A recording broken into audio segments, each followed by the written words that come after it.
آدمی، صبح میں ایک دوسرا تاجر پہنچ گیا، بزنس مین، اس نے کہا کہ حضرت امام صاحب سنا ہے کہ آپ کے پاس فلانی چیز نذرانے میں آئی ہے، اگر اسے آپ بیچنا چاہیں تو میں خریدنے کو تیار ہوں، اور میں 10,000 درہم آپ کو نفع دوں گا۔ کتنا؟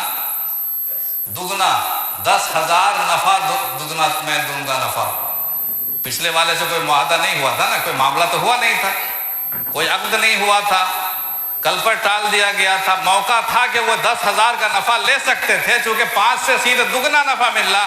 امام بخاری رحمۃ اللہ علیہ نے اپنے دل کی کیفیت دیکھی اور سوچا اور کہا کہ بخاری محمد بن اسماعیل، کل تم نے جس وقت اس سے وعدہ کیا تھا اس وقت تمہارے دل میں یہ خیال پختہ ہو گیا تھا کہ آج تو میں اس کو نہیں دے رہا ہوں، لیکن 5,000 کا نفع بھی کوئی کم نہیں ہے، میں کل دے دوں گا۔ کل تم نے پختہ ارادہ کر لیا تھا کہ اسے ہی دینا ہے،